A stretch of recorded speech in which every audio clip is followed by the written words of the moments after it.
21번째 기도 제목 3가지. 빌립보서 1장 9절에서 11절 말씀입니다. 내가 기도하노라. 너희 사랑을 지식과 모든 총명으로 점점 더 풍성하게 하사 너희로 지극히 선한 것을 분별하며 또 진실하여 허물 없이 그리스도의 날까지 이르고 예수 그리스도로 말미암아 의의 열매가 가득하여 하나님의 영광과 찬송이 되기를 원하노라. 하나님께서 우리를 구원하신 이유는 우리가 열매 맺는 그리스도인으로 살기 바라기 때문입니다. 단지 우리가 심판에서 제외되고 죽어서 천국 가는 것이 구원의 목적이 아닙니다. 우리가 이 땅에 사는 동안 내 안에 그리스도의 성품이 나타나게 하기 위해서입니다. 그래서 우리는 육체를 가지고 있지만 육신에 속한 자가 아닙니다. 하나님은 많은 가족을 거느린 아버지 같은 분이십니다. 영적으로 그의 자녀들이 하나님 나라의 백성으로 훌륭한 시민으로 자라는데 관심이 많습니다. 에베소서 4장 13절. 우리가 다 하나님의 아들을 믿는 것과 아는 일에 하나가 되어 온전한 사람을 이루어 그리스도의 장성한 분량이 충만한 데까지 이르리니 하나님은 소위 말하는 캥거루족이 아니라 생산적인 자녀를 원하십니다. 자녀가 결혼이나 독립을 미루고 부모와 동거하고 의지할 때 캥거루족이라고 불립니다. 일반적으로 학교를 졸업하고 성인이 되어 어느 정도 나이가 차면 경제적으로 독립해 나갈 때가 됩니다. 그럼에도 캥거루처럼 부모나 사회생활을 하는 형제 자매의 경제 능력에만 의지하는 사람들을 지칭하는 말이 바로 캥거루족입니다.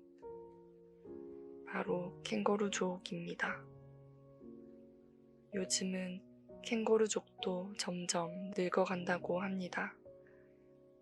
이러한 사람들이 점점 늘어나고 나이도 점점 더 많아진다는 것입니다.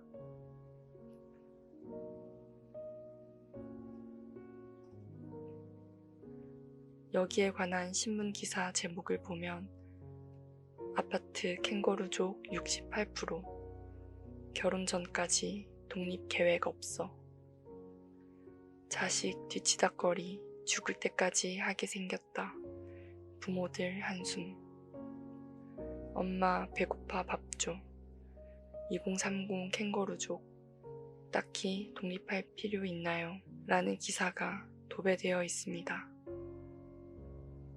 사도 바울은 지금 감옥에 있기 때문에 빌립보 교인들을 보고 싶지만 볼 수가 없습니다. 직접 그들을 가르치지도 못합니다. 그래서 단지 성도들을 위해 기도하는 수밖에 없었습니다. 빌립보 교인들의 신앙이 자라서 독립적인 한 인격체 그리스도인으로 성장하여 열매 맺기를 원했습니다. 기도의 항목 가운데 첫 번째 기도 제목이 나옵니다. 너희 사랑을 지식과 모든 총명으로 점점 더 풍성하게 하사. 바울은 사랑의 지식과 총명이 더하여져서 풍성해지기를 간구합니다. 잠언 1장 7절. 여호와를 경외하는 것이 지식의 근본이거늘 미련한 자는 지혜와 훈계를 멸시하느니라. 지식과 총명은 통찰력이나 판단력을 말합니다. 악한 것과 선한 것, 그리고 중요한 것과 중요하지 않은 것을 잘 분별하여 올바르게 행동하는 것을 말합니다. 이것을 통해서 사랑은 더 건전하고 온전해집니다. 눈앞의 매력에만 사로잡혀서 상대방의 실제 성격이나 가치를 고려하지 않고 빠져들거나 자신의 감정에 너무 치우쳐서 상황을 올바르게 판단하지 못하는 경우가 많습니다. 금지된 사랑이나 비밀스러운 사랑, 긴장과 갈등이 있는 사랑, 복잡한 감성을 동반한 사랑을 하는 사람은 합리적인 판단을 하지 못하여 서로의 관계가 현실적이고 건강한 방향으로 나가지 않습니다. 바울의 두 번째 기도 제목은 빌립보 교인들이 지극히 선한 것을 분별하는 것입니다. 여기서 분별하다의 뜻은 돈이 위조인지 아닌지 전문적으로 판단할 때 정치인으로서의 자격이 있는지 후보자를 선택할 때 제사장들이 제사를 드리는 제물이 적합한지 판단할 때 쓰이는 말입니다. 그리스도인은 하나님의 선하시고 기뻐하시고 온전하신 뜻이 무엇인지 분별할 수 있어야 합니다. 고린도전서 11장 28절. 사람이 자기를 살피고 그 후에야 이 떡을 먹고 이 잔을 마실지니. 고린도후서 13장 5절.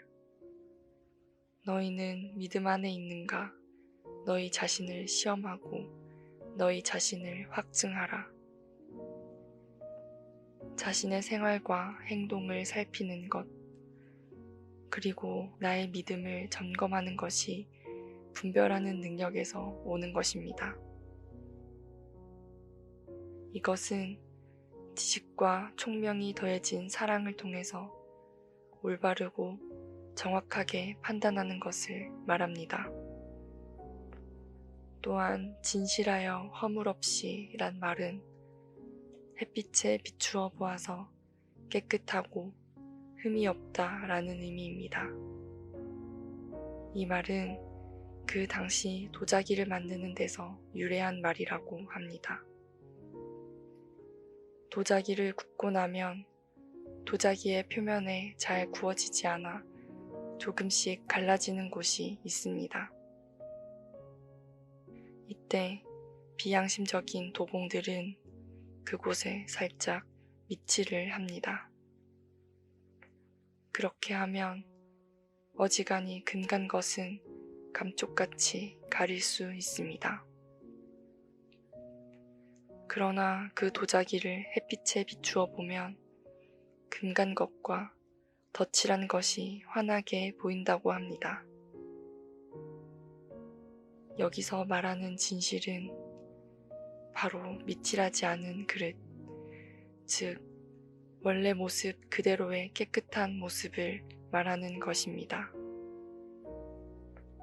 바울은 믿는 자들의 삶은 허물을 감추기 위하여 밑칠을 하지 말아야 함을 강조합니다. 우리는 밝은 태양빛 아래서 보아도 한 점의 흠이 없을 정도로 진실하게, 그리고 비난할 것이 없는 깨끗한 삶을 살 수 있도록 기도해야 합니다. 우리의 삶은 완전하지 않습니다. 늘 허물을 가지고 있습니다. 하지만 남을 속이고 사는 그리스도인들에게는 하나님의 사랑이 흐르지 않습니다. 그러나 다행인 것은 가치 없는 그릇이라도 그리스도를 모시는 사람에게는 하나님의 사랑이 흘러 들어갑니다. 고린도후서 4장 7절.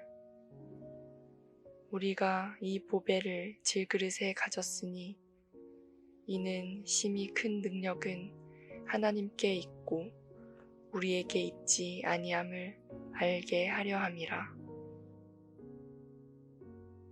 내 안에 그리스도 없이 선한 일을 하는 것은 진흙 구덩이에 빠진 후에 어린아이와 같은 것입니다.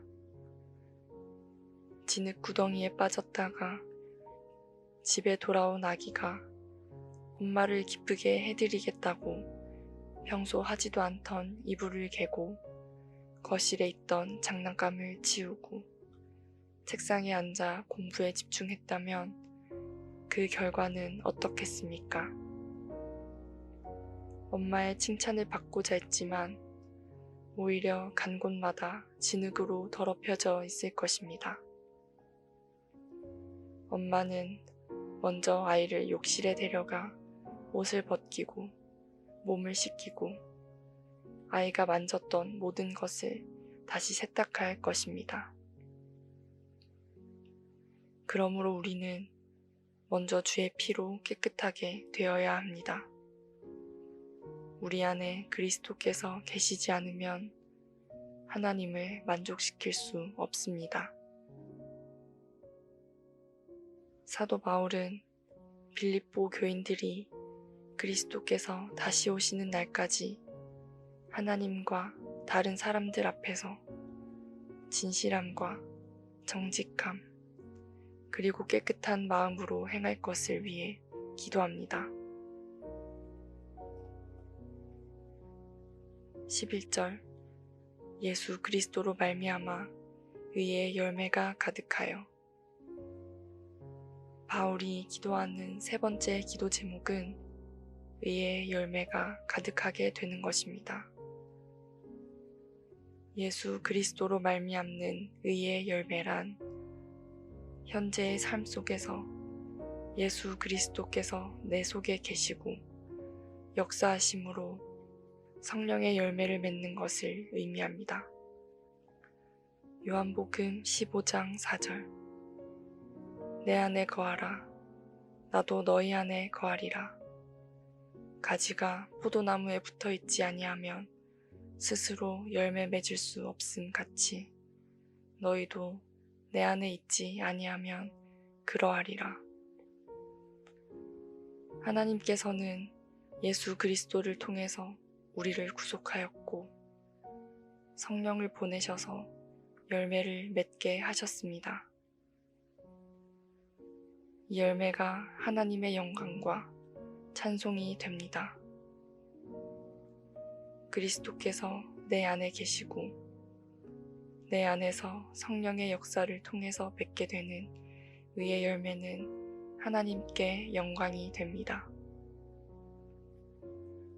예수 그리스도로 말미암은 의의 열매는 우리의 영적 성장을 가져옵니다.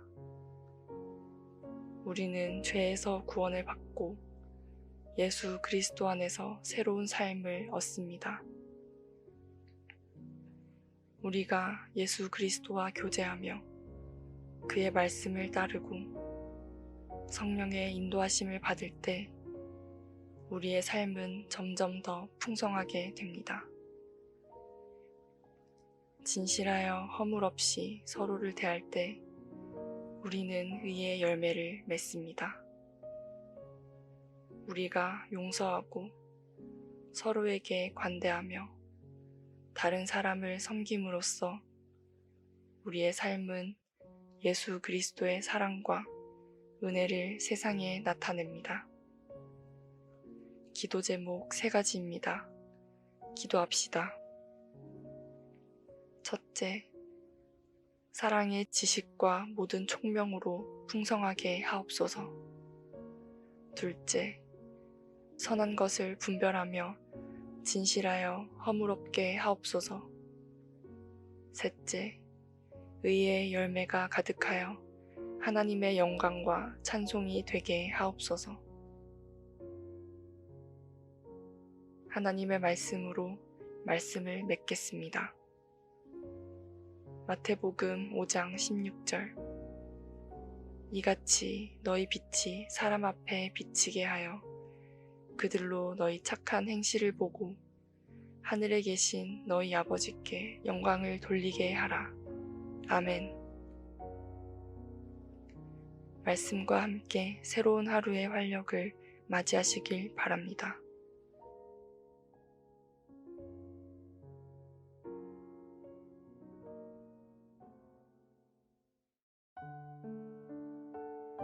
스물두 번째, 짧은 말씀, 긴 여움. 요한복음 19장 38절에서 40절 말씀입니다.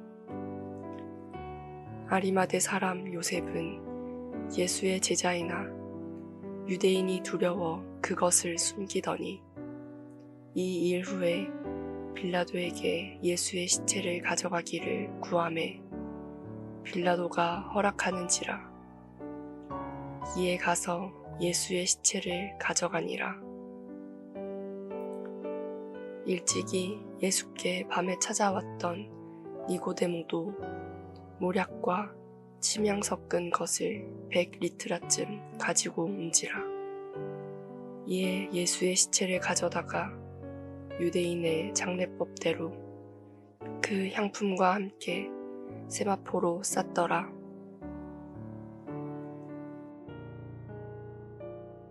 성경에는 어려서부터 하나님을 잘 섬긴 사람들이 자주 나옵니다. 사무엘은 이스라엘의 마지막 사사이자 선지자, 제사장의 역할도 수행했습니다. 사무엘은 하나님께서 한나를 통해 기적적으로 태어나게 하신 아들입니다. 그의 어머니 한나는 하나님께 서원하여 아들을 바침으로 어릴 적부터 사무엘은 성전에서 하나님의 말씀을 듣고 하나님께 순종하는 성실한 지도자로 성장했습니다. 사무엘은 선지자로서 하나님의 뜻을 백성에게 전하고 사사로서 백성을 다스렸으며 다윗을 기름 부어 이스라엘의 왕으로 삼았습니다. 그의 생애는 이스라엘 역사에서 길이 남을 중요한 역할을 감당했습니다. 다니엘은 유다 왕국이 바벨론에 사로잡혔을 때 소년이었는데 그는 바벨론의 왕궁에서 하나님을 섬기며 신앙을 지켰습니다. 바벨론 왕이 그의 신앙을 시험하는 상황에서도 항상 하나님을 의지하고 신뢰했습니다. 그의 충직함과 지혜로움으로 바벨론 왕궁에서 높은 지위를 얻게 되었고 그의 예언력과 지혜는 바벨론 제국의 행정에도 큰 영향을 주었습니다. 사무엘이나 다니엘처럼 어려서부터 주를 잘 섬긴 훌륭한 신앙인이 많습니다. 반면에 뒤늦은 인생의 후반에 중요한 일을 한 사람들도 있습니다. 오늘 예수님을 장사한 아리마대 요셉과 니고데모를 소개합니다. 이들은 사내들인 공회 의원이었으며 유대인의 관리였습니다. 이 당시 지위 높은 관리들과 의원들의 신앙은 어떤 상태였을까요? 요한복음 12장 42절에서 43절. 그러나 관리 중에도 그를 믿는 자가 많되 바리새인들 때문에 드러나게 말하지 못하니 이는 출교를 당할까 두려워함이라. 그들은 사람의 영광을 하나님의 영광보다 더 사랑하였더라. 이 구절의 관리들은 아리마대 요셉과 니고데모가 속한 사내들인 공회의 지도층 인물들을 말합니다. 그들의 대부분은 세상 영광에 사로잡혀 있었습니다. 그러나 이 중에 믿는 자들이 많다는 것은 예수님의 말씀과 행하신 일이 메시아란 사실을 너무도 명백하게 나타냈기 때문입니다. 그럼에도 관리들이 그 믿는 바를 드러내고 고백하지 않았던 원인은 무엇입니까? 성경에 대한 지식이 모자라서가 아니고 삶의 능력의 부족 때문이었습니다. 왜냐하면 그들이 하나님의 영광보다 사람의 영광을 더 사랑한 까닭입니다. 그들이 신앙을 공개적으로 고백하지 않고 감추게 되면 앞으로 믿음이 더욱 약해질 위험성이 있습니다. 마태복음 10장 32절 누구든지 사람 앞에서 나를 시인하면 나도 하늘에 계신 내 아버지 앞에서 그를 시인할 것이요. 로마서 10장 10절 사람이 마음으로 믿어 의에 이르고 입으로 시인하여 구원에 이르느니라. 신자가 마땅히 드러내야 할 자리에서 손해본다는 이유로 회피하고 외면한다면 그는 점점 신앙이 약해지고 삶의 힘이 떨어질 것입니다. 이것은 사람이 얼음판 위에서는 달릴수록 더 미끄러지는 것과 같습니다.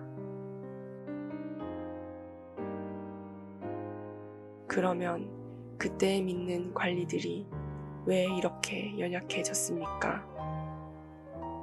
그것은 본문이 말한 것과 같이 그들은 사람의 영광을 하나님의 영광보다 더 사랑하였기 때문입니다. 그들은 니고데모처럼 예수님을 믿었지만 단지 그를 하늘로부터 온 선생으로 생각하였습니다. 그럼에도 사람들이 겉으로는 부끄러워서 표현은 안 하지만 마음속으로는 복음을 인정하고 있는 경우가 많았습니다. 이들 고위 관리들은 아마도 그들의 믿음이 매우 약하여 자신이 부당한 대우를 받는 것이 두려웠을 것입니다. 그래서 겉으로 드러내지 못하고 속으로 예수님을 믿는 사람들이었던 것 같습니다. 이런 사실이 우리에게 시사하는 바가 있습니다. 실제로 우리가 생각하는 것보다 주위에 좋은 사람들이 많이 있을 수 있다는 사실입니다. 열왕기상 19장 18절 그러나 내가 이스라엘 가운데에 7,000명을 남기리니 다 바알에게 무릎을 꿇지 아니하고 다 바알에게 입맞추지 아니한 자니라. 엘리야는 자신이 홀로 남았다고 생각하였으나 그때에도 하나님은 이스라엘 내에 7,000의 신실한 예배자들을 예비해 놓고 계셨습니다. 바로 이렇게 남은 자가 아리마대 요셉과 니고데모라 할 수 있습니다. 그렇다면 관리들이 두려워한 것은 무엇입니까? 회당으로부터 출교당하는 것입니다. 회당으로부터 출교당하는 것을 자신들의 명예가 훼손되는 것과 지옥으로 생각했습니다. 하지만 그들이 회당으로부터 출교당하는 화를 면하고 살았지만 실제로 그곳은 이미 하나님께서 떠나버리신 회당이었습니다. 아리마대 요셉에 대해 사복음서를 종합해보면 그는 공의회 의원 가운데 착하고 의로운 요셉이라고 불리웠습니다. 아리마대 출신이었으며 덕망 높은 의회 의원이었으며 하나님의 나라를 기다리는 사람이었습니다. 요셉은 예수님의 제자이면서도 유대인 지도자들이 두려워서 자기가 제자라는 것을 숨기고 있었습니다.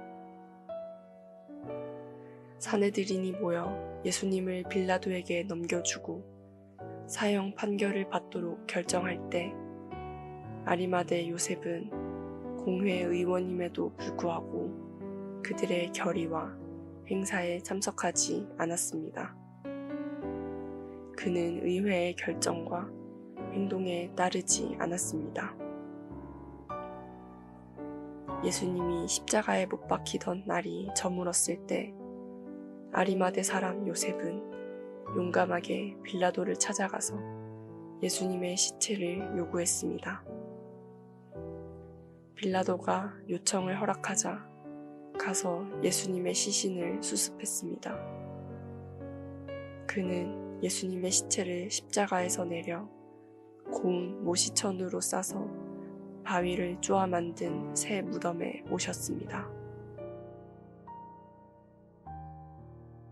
또 한 사람, 바리새파 가운데 니고데모라는 사람이 있었습니다. 그는 유대 사람이었고 그들의 지도자였습니다. 니고데모 역시 공회원으로서 권세 있는 사람이었지만 하나님의 약속을 기다리는 자였으며 메시아라고 소문난 예수님께 관심을 가지고 밤에 찾아가서 예수님과 대화를 나눈 적이 있었습니다.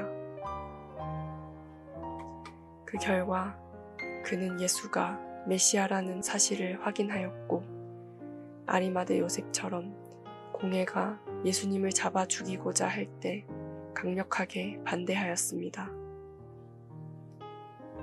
요한복음 7장 50절에서 51절.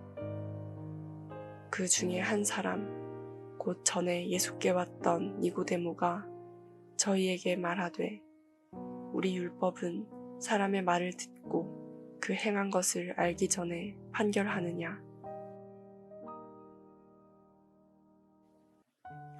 니고데모는 모략과 침향 섞은 것을 100근쯤 가지고 와서 예수님의 장례를 위해 사용했습니다. 100근은 100파운드로 대단히 많은 양입니다. 주님은 부자들의 묘실에 장사되리라고 구약에 이미 예언되어 있습니다. 이사야 53장 9절. 그가 죽은 후에 부자와 함께 있었도다. 당시로는 가장 귀하고 비싼 향품을 니고데모는 넘치도록 마련해왔습니다. 그리고 그것으로 예수님의 장례를 준비했습니다. 이에 예수의 시체를 가져다가 유대인의 장례법대로 그 향품과 함께 세마포로 쌌더라. 부자였던 아리마대 사람 요셉과 니고데모는 비록 예수님이 살아 계실 때는 가까이서 모시지 못했지만 십자가에서 운명하시자 주님의 시체를 받아서 수습하고 그 향과 함께 세마포로 싸서 정성껏 장례를 치렀습니다. 이들의 마지막 헌신이 없었다면 예수님의 장례는 어떻게 진행되었을까요? 아주 예외적인 경우에 가족들이 요청하면 시체를 인계하여 매장을 허락하기도 했지만 국가 반역죄와 같은 중죄인에 대해서는 이것도 허용되지 않았습니다. 예수님께서 실제로 처형을 당하신 직접적 죄목은 반역죄였습니다. 이런 상황에서 예수님의 시신을 장사 지내겠다고 나선다는 것은 결코 간단한 일이 아니었습니다.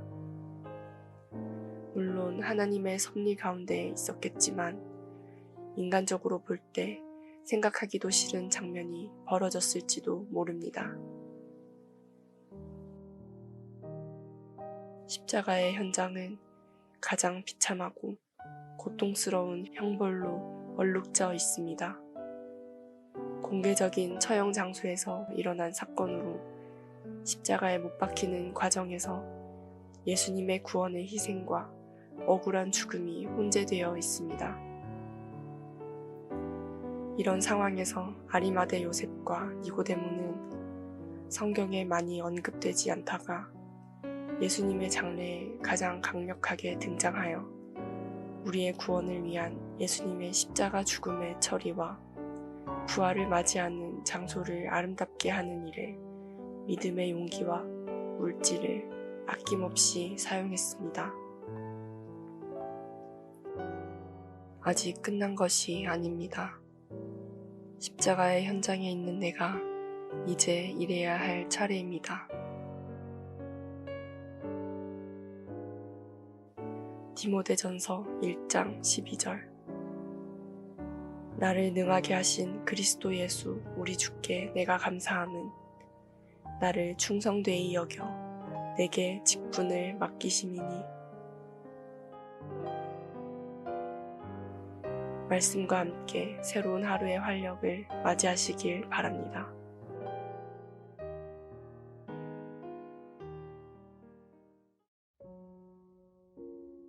23번째, 나를 응원하는 사람들. 히브리서 12장 1절에서 2절 말씀입니다. 이러므로 우리에게 구름같이 둘러싼 허다한 증인들이 있으니 모든 무거운 것과 얼매이기 쉬운 죄를 벗어버리고 인내로써 우리 앞에 당한 경주를 하며 믿음의 주요 또 온전하게 하시는 이인 예수를 바라보자. 그는 그 앞에 있는 기쁨을 위하여 십자가를 참으사 부끄러움을 개의치 아니하시더니 하나님 보좌 우편에 앉으셨느니라.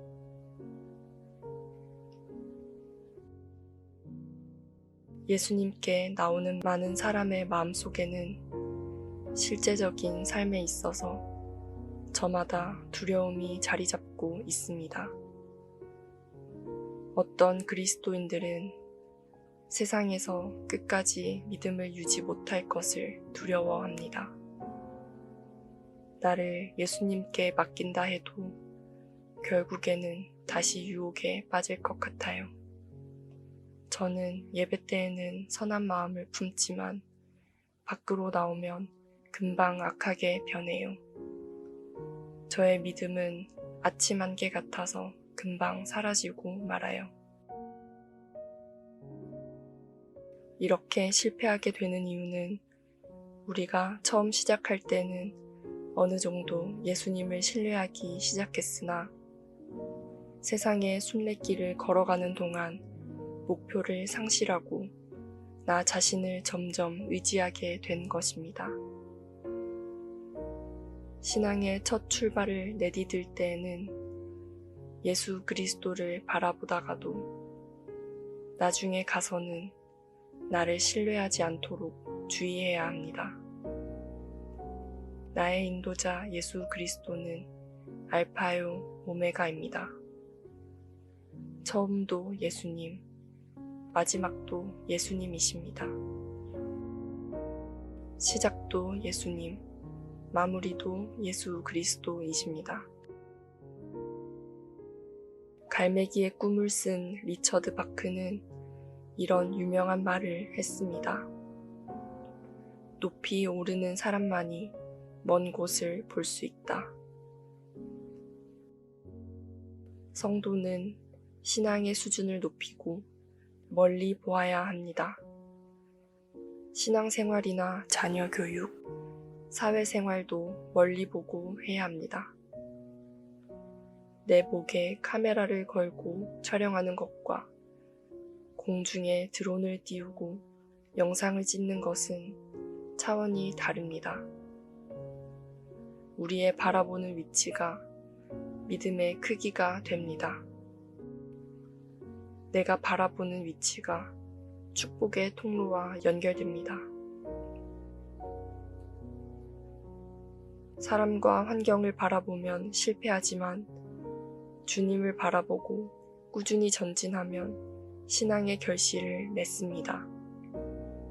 본문 1절 말씀을 보십시오. 이러므로 우리에게 구름같이 둘러싼 허다한 증인들이 있으니 모든 무거운 것과 얽매이기 쉬운 죄를 벗어버리고 인내로써 우리 앞에 당한 경주를 하며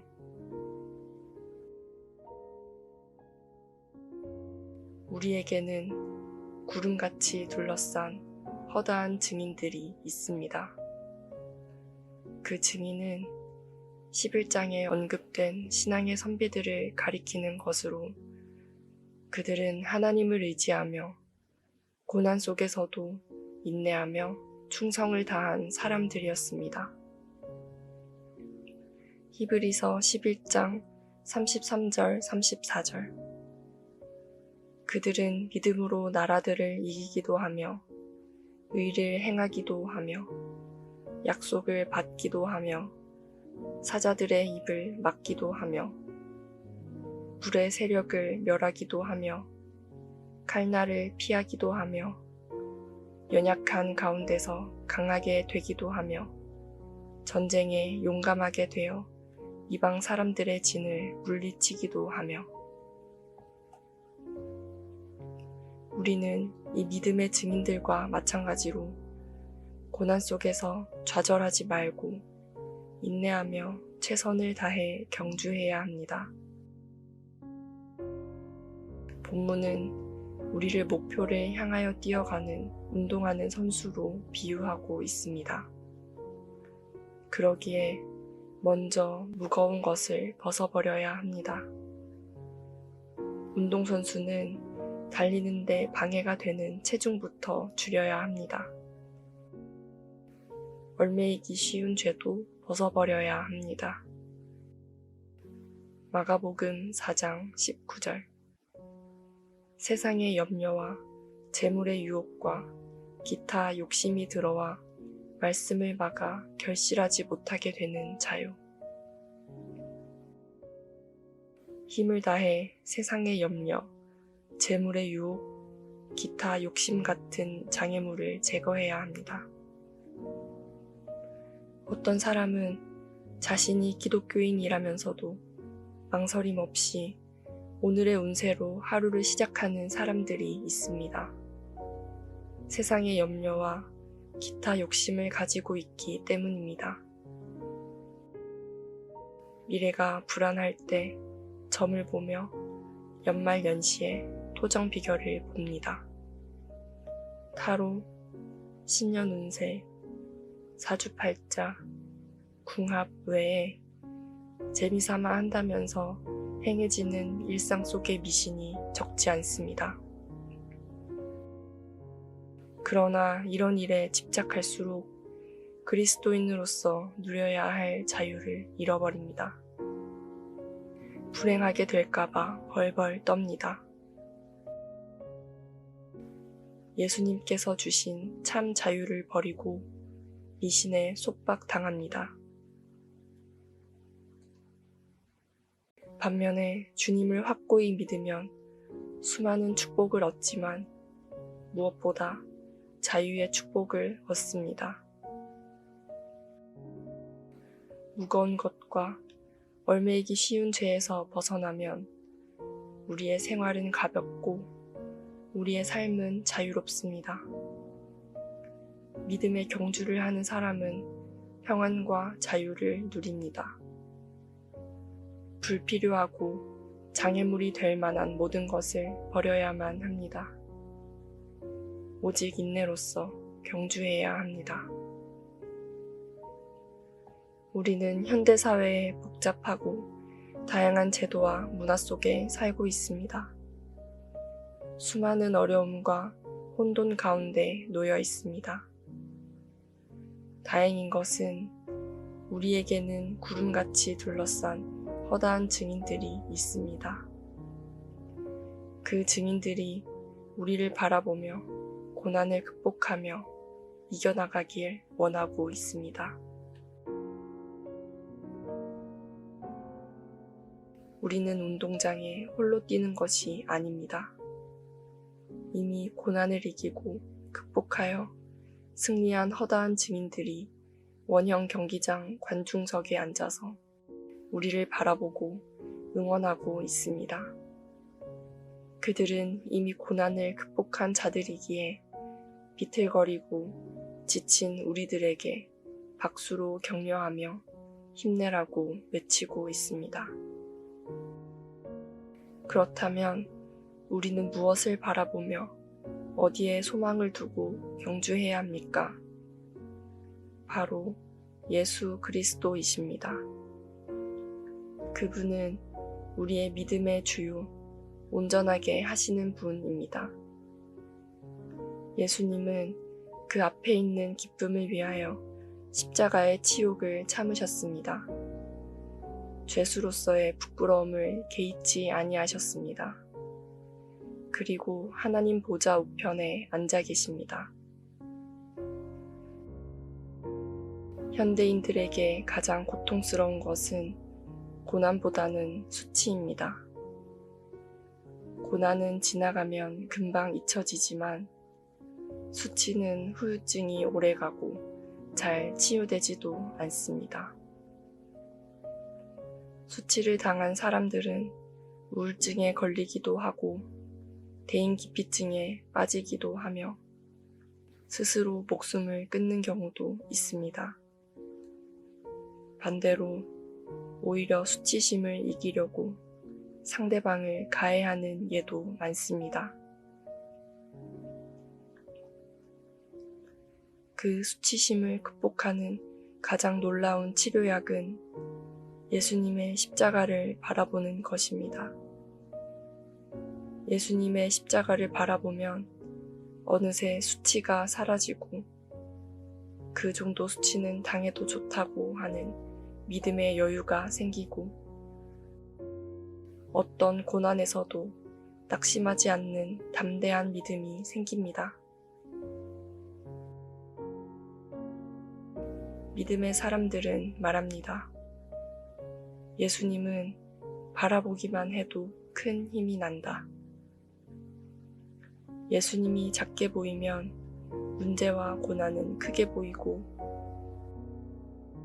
예수님이 크게 보이면 문제와 고난은 작게 보입니다. 예수님은 그 앞에 있는 즐거움을 위하여 십자가를 참으시고 부끄러움을 개의치 아니하시더니 하나님 보좌 우편에 앉으셨습니다. 예수님 앞에 있는 기쁨은 무엇입니까?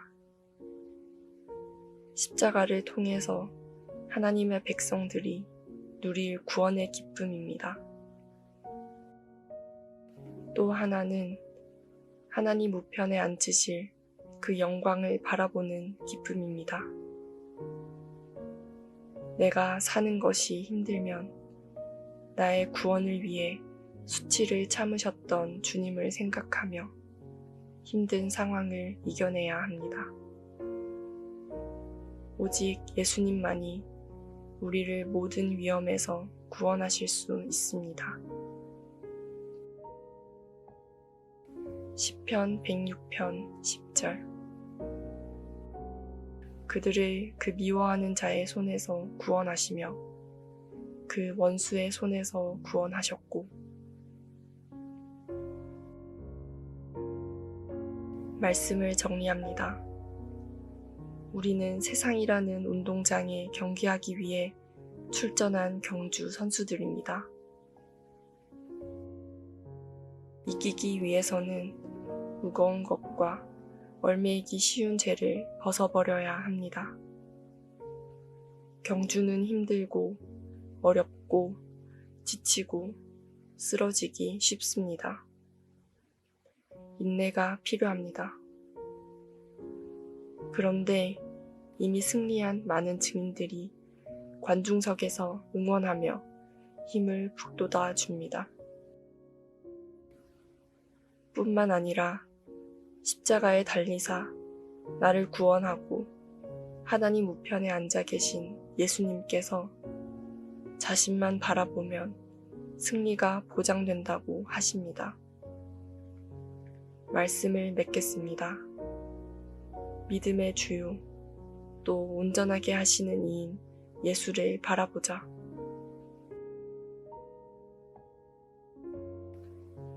말씀과 함께 새로운 하루의 활력을 맞이하시길 바랍니다.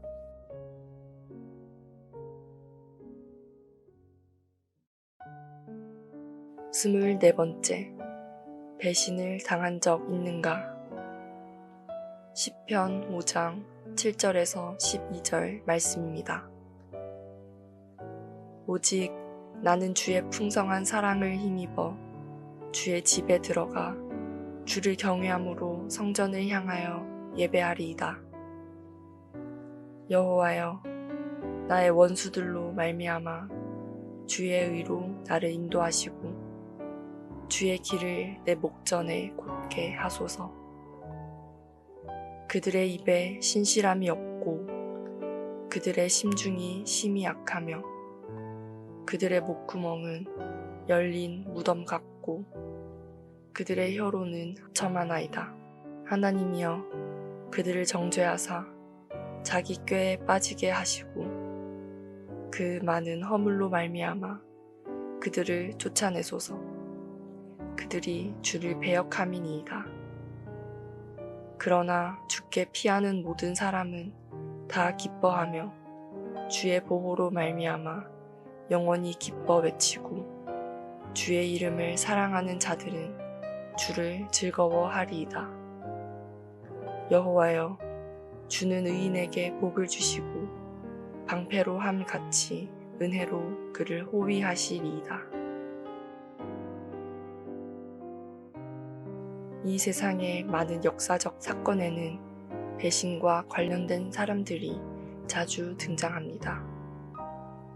성경의 가룟 유다는 예수님의 12 제자 중 한 명으로 예수님과 함께 활동했습니다. 그러나 유다는 사탄의 유혹과 돈에 대한 탐욕으로 예수님을 배반하고 로마의 지배자들에게 예수님을 넘겨주었습니다. 이 사실은 예수의 십자가에 이르는 과정에서 중요한 역할을 하였으며 많은 사람들에게 가룟 유다는 배신의 상징으로 남아 있습니다. 일반 역사나 문학에서 악명 높은 배신자 중 한 명은 브루투스입니다. 그는 역사적 거물이자 생명의 은인인 카이사르를 배신하고 암살했습니다. 명부는 카이사르가 독재자로 변할 것을 우려하였고 공화정을 지키고자 하는 명분으로 암살 계획에 참여하였습니다. 사실이나 본질을 떠나서 브루투스에게 암살자, 배신자의 낙인이 찍혀 있습니다. 본문의 다윗은 자신이 주의 풍성한 사랑을 힘입어 사는 것을 고백합니다. 하나님께서는 자신이 택하신 백성을 신실한 언약 가운데 세우셨습니다. 내가 주의 집에 들어갈 수 있는 것은 나의 공로 때문이 아닙니다. 오직 하나님 사랑의 능력 때문입니다. 그런데 다윗의 구체적인 기도의 내용은 무엇입니까? 나의 원수들로부터 나를 인도해 달라고 간청합니다. 원수들에게 사방으로 둘러싸인 다윗이 하나님께 구원의 길을 열어달라고 기도하는 내용이라고 보아야 할 것입니다. 8절, 주의 길을 내 목전에 곧게 하소서. 주의 길은 여호와께서 다윗에게 보여주신 구원의 길이며 또한 미래에 그 앞에 펼쳐질 복된 길을 의미합니다. 시편 84장 5절. 주께 힘을 얻고 그 마음에 시온의 대로가 있는 자는 복이 있나이다. 이 길은 늘 하나님과 소통하고 순종하고 함께하는 길입니다. 다윗은 원수들 때문에 이 길이 구부러지지 않게 해달라고 합니다. 다윗은 원수의 악한 성품을 반복하여 말하고 있습니다. 그의 원수들이 얼마나 가증스러운지 하나님께 아뢰고 있습니다. 그 원수들은 어떤 사람들입니까? 그들의 입에 신실함이 없습니다. 6절에 이렇게 나와 있습니다. 피 흘리기를 즐기는 자입니다. 속이는 자입니다. 그들의 심중이 심히 약합니다. 그들의 목구멍은 열린 무덤 같습니다. 그들은 혀로 아첨하는 자들입니다. 원수의 이런 악함 때문에 하나님의 도우심을 간절히 요구할 수 있습니다. 하나님이 그들을 정죄하여 자기 꾀에 빠지게 해달라고 기도합니다. 다윗은 그들의 가증한 성품을 열거하고 감히 그들에게 저주를 내릴 것을 하나님께 간구합니다. 그리고 다윗은 하나님께서 그들의 생각을 혼란하게 해달라고 합니다. 그들의 계획을 방해하라고 요청합니다. 스스로의 꾀에 빠지는 결과가 나오도록 기도합니다. 그 많은 허물의 핵심은 반역 행위를 말합니다. 10절. 그들이 주를 배역함이니이다. 그들이 무모한 의인들을 중상모략하여 해치려 한 행동은 직접적으로 다윗에 대한 반역이었으나 결국 하나님에 대한 반역이었던 것입니다. 출애굽기 16장 8절. 이는 여호와께서 자기를 향하여 너희가 원망하는 그 말을 들으셨음이라. 우리가 누구냐? 너희의 원망은 우리를 향하여 함이 아니요 여호와를 향하여 함이로다. 여기서도 모세에 대한 원망을 곧 하나님을 향한 행위임을 기록하고 있습니다. 여기서 가룟 유다나 브루투스 같은 한 사람이 생각납니다. 바로 아히도벨입니다. 아히도벨의 자살은 바로 이러한 기도의 응답이라 생각되어집니다. 사무엘하 17장 23절. 아히도벨이 자기 계략이 시행되지 못함을 보고 나귀의 안장을 지우고 일어나 고향으로 돌아가 자기 집에 이르러 집을 정리하고 스스로 목매어 죽음에 그의 조상의 묘에 장사되니라.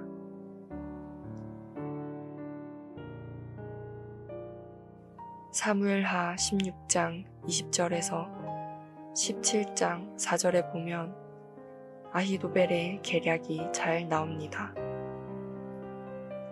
아히도벨은 압살롬에게 권모와 술수를 제공하는 오사꾼으로서 잔인한 수단 방법으로 다윗을 죽일 것을 제안한 악인입니다. 12,000명을 선발하여 피난길에 있는 다윗의 일행을 공격하겠다는 전술은 압살롬에게 유리한 제안이었으나 하나님께서 막으셨습니다. 아히도벨이 하나님 편에 설 때에는 지혜롭고 권위 있는 모사로 존경을 받았으나 그가 악인의 편에 설 때에 실패자가 되었고 하나님께도 버림받았습니다. 결국 아히도벨은 나귀를 타고 고향에 돌아가 자살하고 말았습니다. 만일 아히도벨의 전략대로 했더라면 다윗은 죽었을지도 모릅니다. 사무엘하 16장 23절. 그때 아히도벨이 베푸는 계략은 사람이 하나님께 물어서 받은 말씀과 같은 것이라. 아히도벨의 모든 계략은 다윗에게나 압살롬에게나 그와 같이 여겨졌더라. 아히도벨은 다윗 왕에게나 하나님께로부터 사랑을 입고 쓰임받은 사람이었습니다. 그러나 압살롬이 다윗 왕을 배신할 때 그가 압살롬 편을 택한 것이 그의 결정적인 실수였습니다. 이는 하나님의 뜻을 저버리는 범죄 행위와 같은 것입니다. 지금 우리가 살아가는 현실 앞에 놓인 상황도 비슷합니다. 다윗과 같은 상황은 아니지만 우리도 항상 위험과 어려움에 노출되어 있습니다. 또한 세상에는 우리의 기쁨을 빼앗아가는 요소들이 널려 있습니다. 근심은 앞으로 일어날 일에 대한 염려입니다. 마태복음 6장 34절. 내일 일을 위하여 염려하지 말라고 하십니다. 스트레스가 있습니다.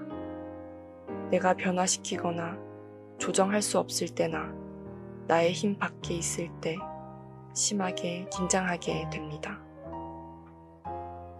하나님께 맡기는 대신 나의 마음의 동요가 먼저 일어납니다. 두려움이 있습니다. 가장 큰 두려움은 죽음에 대한 공포겠지요. 인간은 기쁨과 슬픔을 동시에 경험하며 느낍니다. 이유 없이 우울증에 시달리고 삶에 비관적이며 무기력 상태에 빠집니다. 반면에 작은 이유로 기분이 좋을 때가 있습니다. 때로는 사회적 지위나 위치 때문에 기쁨을 위장하기도 합니다. 그런데 공통적으로 그 기쁨은 아주 짧고 오래 지속되지 않습니다. 화원의 문을 열고 들어갈 때 그 향기와 냄새가 진동하여 황홀할 지경입니다. 그런데 조금 지나면 코가 마비되어 더 이상 향기를 느끼지 못합니다. 마음은 계속 향기에 취해 있길 바라지만 인간의 현실은 그렇지 못합니다. 그렇다면 우리가 어떻게 진정한 기쁨을 누릴 수 있을까요? 해결책은 다윗의 기도의 결론에서 찾을 수 있습니다. 하나님의 보호를 간절히 구하는 다윗의 결론적인 기도 내용입니다. 죽게 피하는 모든 사람은 다 기뻐하며 주의 보호로 말미암아 영원히 기뻐 외치고 주의 이름을 사랑하는 자들은 주를 즐거워하리이다. 앞절에서는 악인에게 저주가 임할 것을 간구한 반면 마지막에는 의인에게 복이 임하기를 간구하고 있습니다. 오직 주에게 피하는 자는 다 기뻐하며 영원히 기뻐 외치고 주를 즐거워합니다. 이 기쁨은 악한 자들이 파멸되고 멸망한 결과에서 온 것이 아니라 오히려 온전히 하나님께 피한 결과로 온 것입니다. 그러므로 이 기쁨은 환경에서 나온 것이 아니고 하나님에 의해 직접적으로 주어진 것입니다. 그렇기 때문에 이 기쁨은 우리가 살아가는 동안 어려울 때든 힘들 때든 상황에 상관없이 언제든 누릴 수 있는 것입니다. 배신에 대한 집착보다 여호와께 피함으로 얻는 기쁨을 누리시기 바랍니다. 상황에 지배당하지 말고 주의 이름으로 즐거움을 얻으시길 바랍니다. 말씀을 맺겠습니다. 12절 여호와여 주는 의인에게 복을 주시고 방패로 함 같이 은혜로 그를 호위하시리이다. 말씀과 함께 새로운 하루의 활력을 맞이하시길 바랍니다.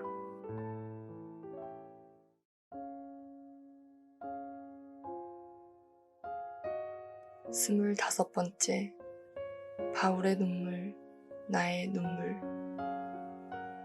사도행전 20장 17절에서 21절 말씀입니다.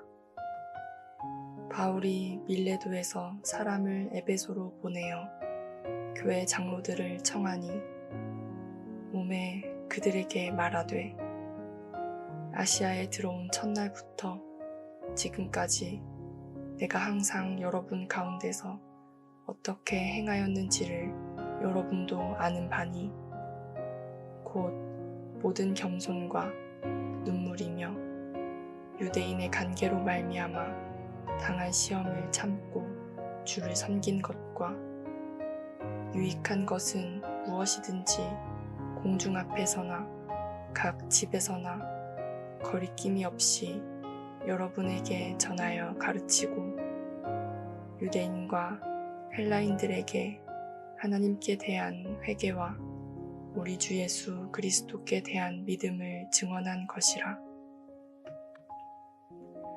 눈물은 소통과 감정 표현의 수단으로 다른 사람에게 우리의 감정이나 상태를 알리는데 도움이 될 수 있습니다. 우리는 때때로 말로 표현하기 어려운 감정을 눈물을 통해 표현하곤 합니다.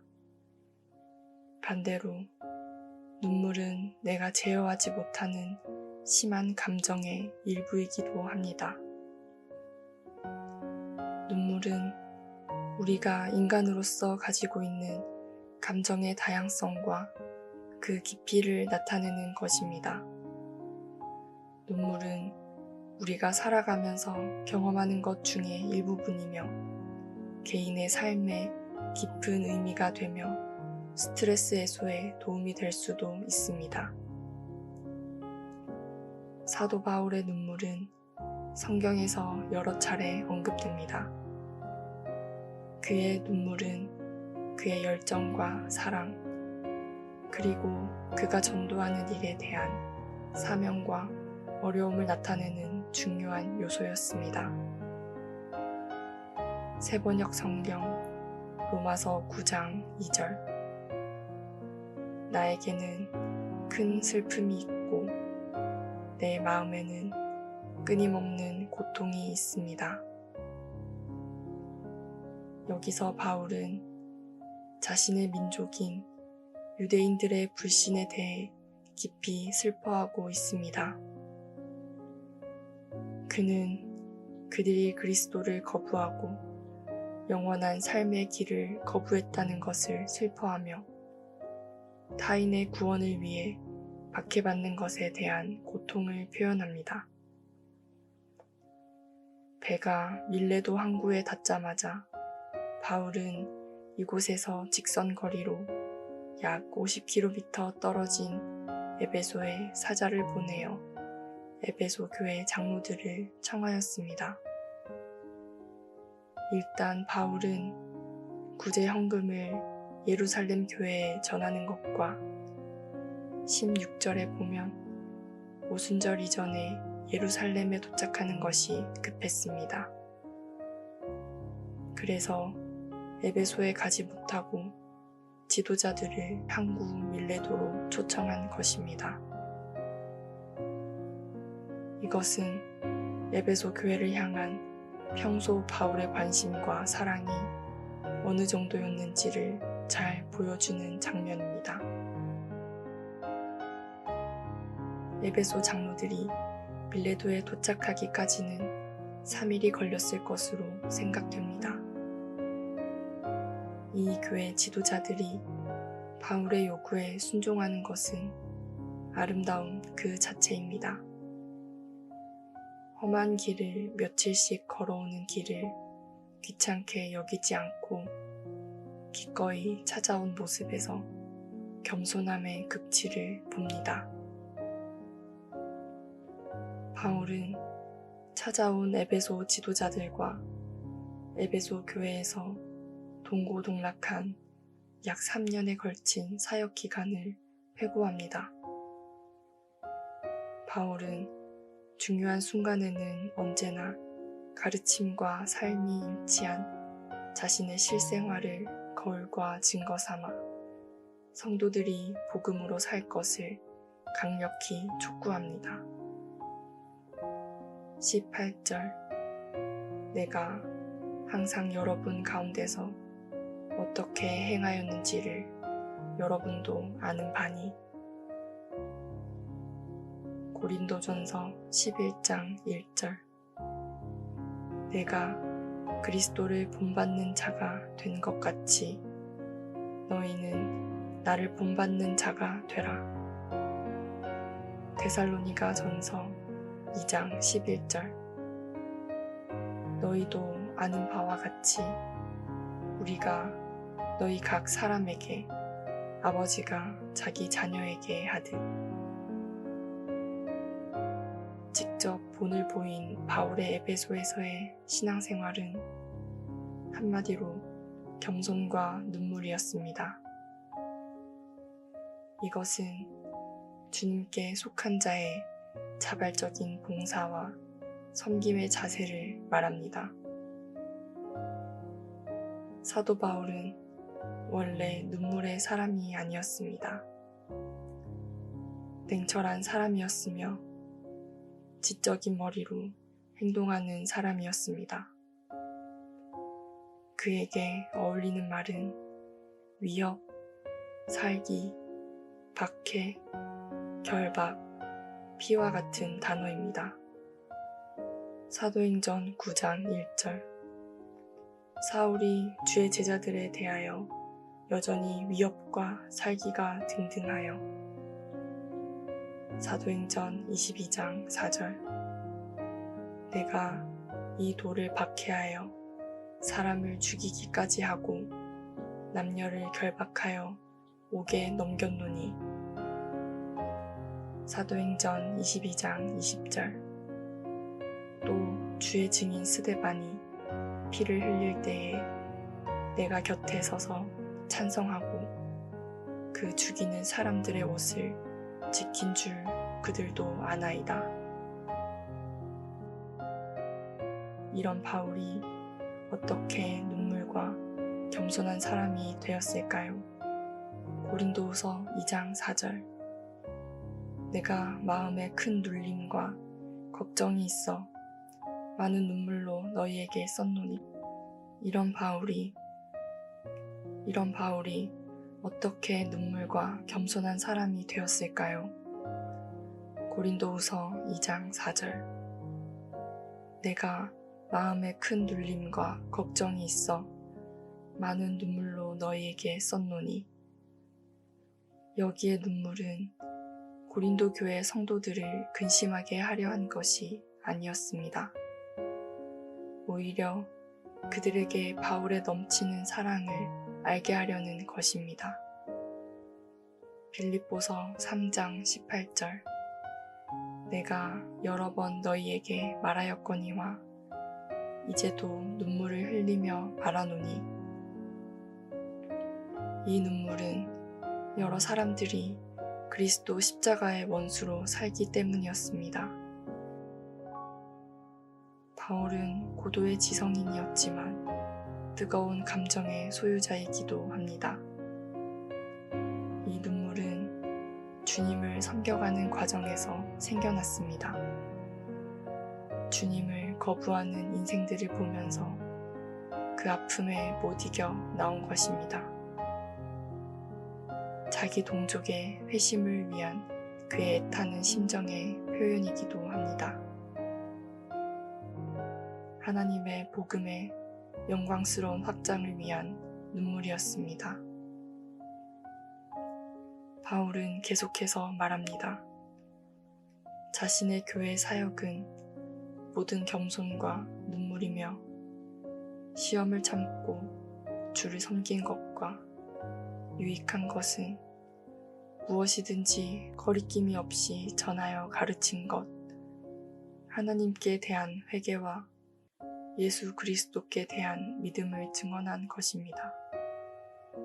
여기에 나열한 것은 사도 바울이 에베소 교회에서 행한 사역들로서 오늘 우리의 교회들이 무엇을 어떻게 감당해야 하는지를 말해줍니다. 이 가운데서 눈에 띄는 것은 회개와 믿음입니다. 이것은 바울이 증거한 핵심 내용이며 교회의 중심 진리입니다. 사람이 죄 사함을 얻고 구원을 받기 위해서는 먼저 하나님을 떠나 사는 죄의 자리에서 돌아서서 하나님께로 돌아오는 회개가 반드시 있어야 합니다. 따라서 내가 죄인입니다 라는 각성과 함께 그 죄에 대한 형벌과 멸망을 알아야 합니다. 죄의 자리에서 떠나 하나님께 나오는 행위인 회개가 있어야 합니다. 사도행전 26장 20절 먼저 다메섹과 예루살렘에 있는 사람과 유대 온 땅과 이방인에게까지 회개하고 하나님께로 돌아와서 회개에 합당한 일을 하라 전함으로 그리고 회개하여 하나님께로 돌아왔으면 이제 그리스도를 믿어야 합니다. 그리스도는 자신의 죽음을 통해 우리의 죄의 형벌을 담당하셨습니다. 부활을 통해 우리를 죄의 권세에서 해방시켰습니다. 우리를 의롭다 하시며 새 생명을 주시는 길을 열어주셨습니다. 믿음은 그리스도 안에 있는 구원의 은혜를 믿고 받아들이는 것입니다. 그러므로 하나님을 향한 회개 그 자체만으로는 충분하지 않습니다. 믿음과 연결되지 않은 회개는 약간의 변화에 머무는 세속 윤리에 불과한 것입니다. 디모데전서 1장 19절 믿음과 착한 양심을 가지라. 어떤 이들은 이 양심을 버렸고 그 믿음에 관하여는 파선하였느니라. 구원은 어떻게 이루어집니까? 먼저 회개가 있고 여기에 우리 주 예수께 대한 믿음이 더해질 때 얻을 수 있습니다. 베드로전서 1장 9절 믿음의 결국 곧 영혼의 구원을 받음이라. 사도 바울은 회개와 믿음이 선포되는 교회를 하나님이 자기 피로 사신 것이라고 선언합니다. 사도행전 20장 28절 여러분은 자기를 위하여 또는 온 양떼를 위하여 삼가라. 성령이 그들 가운데 여러분을 감독자로 삼고 하나님이 자기 피로 사신 교회를 보살피게 하셨느니라. 하나님은 교회를 위해 아들 그리스도를 죽음의 자리로 몰아서 하나님께서 치를 수 있는 최고의 값을 지불하셨습니다. 하나님은 이 교회를 양떼로 비유하시고 감독자들로 자기 양들을 돌보게 하셨습니다. 양은 늑대나 들개처럼 혼자서 돌아다니며 사는 동물이 아닙니다. 다른 동물들은 털갈이를 하지만 양은 사람이 털을 깎아줘야 합니다. 길들여진 양은 스스로 살아갈 능력이 없으며 생존을 위해 주인에게 의존합니다.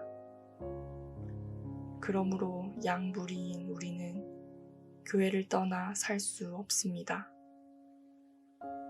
그러므로 교회는 우리 자신에게 생명처럼 소중합니다.